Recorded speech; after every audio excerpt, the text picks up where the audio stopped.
Hello friends, welcome to Riya's Kitchen Vibes. ഇന്ന് നമ്മൾ ഇവിടെ തയ്യാറാക്കാൻ പോകുന്നത് കപ്പലണ്ടി മുട്ടായിയാണ്. എല്ലാവർക്കും ഇഷ്ടമുള്ള കപ്പലണ്ടി മുട്ടായി.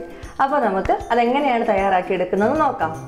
ആദ്യം ഇപ്പോൾ നമ്മൾ ചെയ്യാൻ പോകുന്നത് കപ്പലണ്ടി ഒന്ന് വറുത്തെടുക്കാനായിട്ട് പോവാണ്. ഞാനിവിടെ എടുക്കുന്നത് 2 കപ്പ് കപ്പലണ്ടിയാണ് ഈ കപ്പിന്. എണ്ണയൊന്നും ചേർത്തിട്ടല്ല ഇത് റോസ്റ്റ് ചെയ്തെടുക്കുന്നത്. ഒരു മീഡിയം ഫ്ലെയിമിൽ വെച്ചിട്ട് ഒന്ന് റോസ്റ്റ് ചെയ്തെടുത്താൽ മതി. ഇതിപ്പോൾ എനിക്ക് കിട്ടിയിരിക്കുന്നത് അത്യാവശ്യം നന്നായിട്ട് റോസ്റ്റ് ആയിട്ടുള്ള കപ്പലണ്ടിയാണ്. എങ്കിലും ഒന്നുകൂടെ ഒന്ന് ചെറുതായിട്ടൊന്ന് വറുത്തെടുക്കുവാണ്. തൊലിയുള്ള കപ്പലണ്ടിയാണ് കിട്ടുന്നതെങ്കിൽ തൊലി മാറ്റിയിട്ട് വേണം ഉപയോഗിക്കാനായിട്ട്. ഇങ്ങനെ വറുത്തെടുത്ത് കഴിയുമ്പോഴത്തേക്ക് അതിൻ്റെ തൊലിയൊക്കെ അങ്ങ് പൊക്കോളും. ഇതിൻ്റെ കളർ ഒന്ന് ചെറുതായിട്ട് മാറി വരുന്നത് വരെ വറുത്തെടുക്കണേ. ഹൈ ഫ്ലെയിമിൽ വെച്ചിട്ട് വറക്കണ്ട, മീഡിയം ഫ്ലെയിമിൽ വെച്ചിട്ട് വറുത്തെടുത്താൽ മതി. ഇങ്ങനെ മൊത്തമായിട്ടുള്ള കപ്പലണ്ടിയാണ് കിട്ടുന്നതെങ്കിൽ ഒന്ന് സെപ്പറേറ്റ് ചെയ്തിട്ട് വേണം ഉപയോഗിക്കാനായിട്ട്. നിങ്ങൾക്ക് വേണമെങ്കിൽ ഈ കപ്പലണ്ടിക്ക് ഇത്രയും വലിപ്പം വേണ്ടെന്നാണെങ്കിൽ മിക്സിയുടെ ജാറിലിട്ടിട്ട് ചെറുതായിട്ടൊന്ന് ക്രഷ് ചെയ്തെടുത്താൽ മതിയേ. ചെറിയ കപ്പലണ്ടിയാണ് കപ്പലണ്ടി മിഠായി ഉണ്ടാക്കാനായിട്ട് നല്ലത്. കാണാൻ ഭംഗിയൊക്കെ അതല്ലേ. ഇപ്പം ഇതായി വന്നിട്ടുണ്ട്. ഇനി ഫ്ലെയിം ഓഫ് ചെയ്തിട്ട് വേറൊരു പ്ലേറ്റിലേക്ക് മാറ്റാം. ഈ പാനിൽ തന്നെ വെച്ചുകൊണ്ടിരിക്കരുത്. പാനിൽ ഇരുന്ന് കഴിഞ്ഞാൽ ഇത് അതിലിരുന്ന് വീണ്ടും അങ്ങ് ചൂടാകും. ഇതൊരു പ്ലേറ്റിലേക്ക് മാറ്റാം.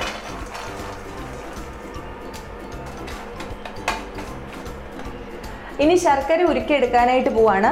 ഞാൻ ആ പാൻ തന്നെ ഒന്ന് കിച്ചൺ ടൗവൽ വെച്ചിട്ട് നന്നായിട്ട് തുടച്ചെടുത്തിട്ടുണ്ട്. അതിലേക്ക് 1 കപ്പ് ശർക്കര ചേർത്ത് കൊടുക്കുവാണ്. നമ്മൾ എടുക്കുന്ന അളവിൻ്റെ നേർപകുതി ശർക്കര എടുക്കണേ. 2 കപ്പ് കപ്പലണ്ടിക്ക് 1 കപ്പ് ശർക്കര. ഇതിലേക്ക് ഒരു 1/4 ഗ്ലാസ് വെള്ളം ഒഴിച്ചു കൊടുക്കാം. ഇനി ഇത് നന്നായിട്ടൊന്ന് ഉരുകി വരണം. അപ്പോൾ ഇതിൻ്റെ ഇടയ്ക്ക് കപ്പലണ്ടി മുട്ടായി ഇട്ടിട്ട് പരത്തി എടുക്കാനുള്ള മോൾഡ് ഒന്ന് ശരിയാക്കി എടുക്കണം. ഞാനിവിടെ എടുത്തിരിക്കുന്നത് ഒരു കട്ടിംഗ് ബോർഡാണ്. ഇത് നന്നായിട്ട് ഒരു അലൂമിനിയം ഫോയിൽ പേപ്പർ വെച്ച് കവർ ചെയ്തെടുത്തിട്ടുണ്ട്. ഇതിലേക്ക് കുറച്ച് എണ്ണയൊന്ന് തേച്ച് കൊടുക്കണം. ഞാനിപ്പോൾ എണ്ണ സ്പ്രെഡ് ചെയ്തിട്ടുണ്ട്. എന്നാലും ഒരു ലേശം കൂടെ എണ്ണയൊന്ന് തേച്ച് കൊടുക്കാം.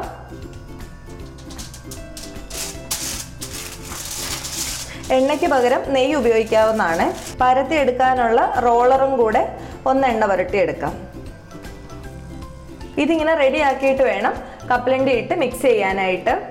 ആ ചൂടോടെ കൂടെ തന്നെ ഇതിലേക്ക് ഇട്ട് കൊടുത്ത് പരത്തിയെടുക്കണം. ഇത് ചീകി എടുത്തേക്കുന്നതുകൊണ്ട് പെട്ടെന്ന് തന്നെ ഉരുകി വരുന്നുണ്ട്. ഈ സമയത്ത് അടുക്കല ഒരു പാത്രത്തിൽ ലേശം വെള്ളം എടുത്ത് വെച്ചിരിക്കണം. ഈ വെള്ളത്തിലോട്ടാണ് ശർക്കര ഒഴിച്ചു കൊടുത്ത് പാകമായോ എന്ന് നോക്കുന്നത്. ഞാനിത് ലോ ഫ്ലെയിമിൽ വെച്ചിട്ടാണ് ഉരുക്കിയെടുക്കുന്നത്. ഇപ്പം ശർക്കര മൊത്തം ഉരുകിയിട്ടുണ്ട്. ഇനി ഇതൊന്ന് കുറുകി വരണം. ഈ ശർക്കരപ്പാനി എടുത്ത് വെച്ചിരിക്കുന്ന വെള്ളത്തിലേക്ക് ഒഴിച്ചു നോക്കും. ആ സമയത്ത് ഒരു ബോൾ പോലെ ഉരുട്ടാൻ പറ്റുന്നുണ്ടെങ്കിൽ ആ പാകം കറക്റ്റാണ്. ഇതായിട്ടില്ല, ആയി വരുന്നതേ ഉള്ളൂ. ഞാൻ ഇടയ്ക്കൊന്ന് ഒഴിച്ച് നോക്കിയായിരുന്നു, പക്ഷേ ഇത് കണ്ടില്ലേ ഇതുപോലെ കിടക്കുകയാണ്. ഇങ്ങനെയല്ല, നന്നായിട്ട് നമുക്ക് ഉരുട്ടിയെടുക്കാനായിട്ട് പറ്റണം. ശർക്കര ഉരുകാൻ വെച്ച സമയം കൊണ്ട് ഞാൻ ഈ കപ്പലണ്ടി എല്ലാം ഒന്ന് സ്പ്ലിറ്റ് ചെയ്തെടുത്തിട്ടുണ്ട്. എങ്ങനെയാണെന്ന് വെച്ചാൽ ചപ്പാത്തി പലകയിലേക്ക് ഈ കപ്പലണ്ടി ചൂടോട് വെച്ച് കൊടുക്കണം. എന്നിട്ട് ആ റോളർ കൊണ്ട് ചെറുതായിട്ടൊന്ന് ഇതിൻ്റെ മേളിൽ കൂടെ പ്രസ് ചെയ്തെടുത്താൽ മതി. ഇതുപോലെ സ്പ്ലിറ്റായി കിട്ടും. ശർക്കര ഒന്നുകൂടെ ഒക്കെ ഒന്ന് കുറുകി വന്നിട്ടുണ്ട്. നമുക്കിതൊന്ന് ടെസ്റ്റ് ചെയ്ത് നോക്കാം.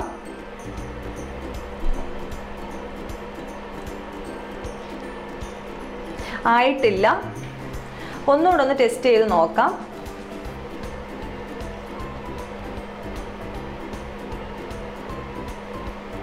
ചെറുതായിട്ടൊക്കെ ആയി വരുന്നുണ്ട്. ഇത് പോരാ, ഇച്ചിരി കൂടെ ഒന്ന് ആവണേ.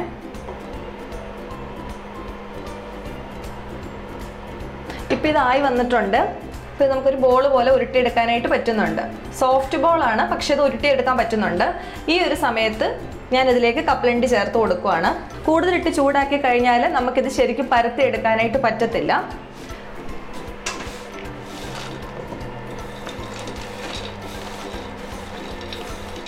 ഈ സമയത്ത് ഫ്ലെയിം ഒന്നുകിൽ ഓഫ് ചെയ്യുക, അല്ലെങ്കിൽ ഏറ്റവും കുറച്ച് വെക്കണേ. ഇനി ഇത് നന്നായിട്ട് മിക്സ് ചെയ്തെടുക്കാം. എല്ലാ കപ്പലണ്ടിയിലും ഈ ശർക്കരപ്പാനി പിടിക്കുന്നുണ്ടോ എന്ന് നോക്കണേ.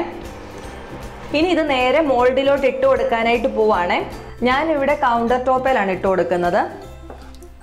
കാരണം ഇത് കുറച്ച് കൂടുതലുണ്ട്. അപ്പോൾ എൻ്റെ ആ കട്ടിംഗ് ബോർഡിൽ ഇത് നിൽക്കത്തില്ല എന്ന് തോന്നിയോണ്ട് ഞാൻ ഈ കൗണ്ടർ ടോപ്പിൽ ഒരു അലൂമിനിയം ഫോയിൽ പേപ്പർ ഇട്ടിട്ട് മുമ്പേ കാണിച്ച പോലെ തന്നെ എണ്ണയെല്ലാം തേച്ച് കൊടുത്തേക്കുവാണ്. എന്നിട്ട് ഇത് പെട്ടെന്ന് തന്നെ ആ ചൂടോടുകൂടെ തന്നെ ഇതുപോലെ പരത്തിയെടുക്കണം.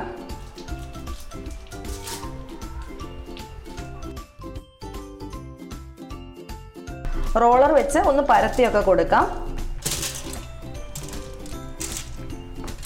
ചൂടോടുകൂടി തന്നെ ഇങ്ങനെ ചെയ്യണേ, അല്ലെങ്കിൽ ഇത് കറക്റ്റായിട്ട് നമുക്ക് ചെയ്തെടുക്കാൻ പറ്റത്തില്ല. സൈഡൊക്കെ ഒന്നിങ്ങനെ ഷേപ്പ് ചെയ്ത് കൊടുക്കാവേ.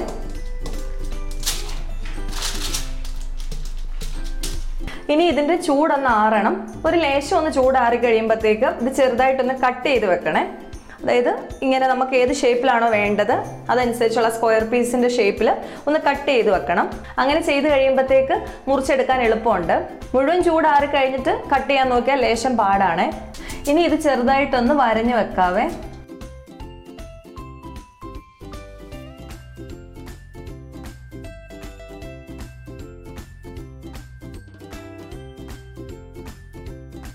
ഈ സൈഡിലത്തെ പീസൊക്കെ ചിലപ്പോൾ നല്ല സ്ക്വയർ ആയിട്ട് കിട്ടത്തില്ല, അത് കുഴപ്പമില്ല.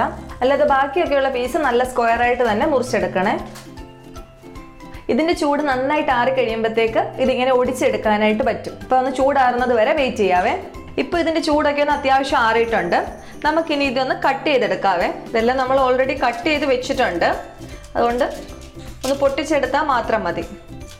അപ്പോൾ ഈ 4 സൈഡിലെ പീസസ് ഇങ്ങനെ മാറ്റാം. കാരണം അത് വലിയ സ്ക്വയറിലൊന്നും കിട്ടത്തില്ല. നമുക്ക് വീട്ടിൽ ഉപയോഗിക്കുന്നതിന് പ്രശ്നമൊന്നുമില്ല. ആരെങ്കിലുമൊക്കെ വരുവാണെങ്കിൽ ഈ ഒരു ഭാഗത്തേത് കൊടുക്കാനെടുത്താൽ മതി. ഇതാകുമ്പോൾ പെർഫെക്റ്റ് സ്ക്വയർ ആയിട്ട് തന്നെ കിട്ടിയിട്ടുണ്ട്. ഇതാ നല്ല അടിപൊളിയായിട്ട് കിട്ടിയിട്ടുണ്ട്. നിങ്ങൾക്ക് വേണമെങ്കിൽ ഈ ശർക്കര ഉരുക്കുന്ന സമയത്ത് 1-2 ടേബിൾ സ്പൂൺ പഞ്ചസാരയും കൂടെ ചേർത്ത് കൊടുക്കാവുന്നതാണ്. താല്പര്യം ഉണ്ടെങ്കിൽ ചെയ്താൽ മതി. ഇത് മൊത്തം ചൂടാറിയിട്ട് കട്ട് ചെയ്യാൻ എടുക്കാൻ നിന്നാൽ ഇച്ചിരി പാടായിരിക്കുമേ. ഇനി ഇതെല്ലാം ഒരു പ്ലേറ്റിലേക്ക് മാറ്റാവേ. അപ്പോൾ തീർച്ചയായിട്ടും എല്ലാവരും ഈ കപ്പലണ്ടി മുട്ടായി ഒന്ന് ട്രൈ ചെയ്ത് നോക്കുക. അത്ര വലിയ പാടൊന്നുമില്ല, എളുപ്പത്തിൽ തയ്യാറാക്കി എടുക്കാൻ പറ്റും. നമുക്ക് എല്ലാവർക്കും കപ്പലണ്ടി മുട്ടായി വലിയ ഇഷ്ടമാണ്. അപ്പം ഇങ്ങനെ ഉണ്ടാക്കി കുറച്ചേറെ ആയിട്ട് സ്റ്റോക്ക് ചെയ്യാനായിട്ട് പറ്റും. അപ്പോൾ എല്ലാവരും ട്രൈ ചെയ്തിട്ട് ഫീഡ്ബാക്ക് പറയണേ. വീഡിയോ ഇഷ്ടമായിട്ടുണ്ടെങ്കിൽ ഒന്ന് ലൈക്ക് ചെയ്യണേ. പിന്നെ ആരെങ്കിലും കൂട്ടുകാർ സബ്സ്ക്രൈബ് ചെയ്യാതെ കാണുന്നവരുണ്ടെങ്കിൽ ഒന്ന് സബ്സ്ക്രൈബ് കൂടെ ചെയ്യേക്കണേ. അപ്പോൾ അടുത്ത ദിവസം വേറൊരു വീഡിയോ ആയിട്ട് കാണാം. താങ്ക്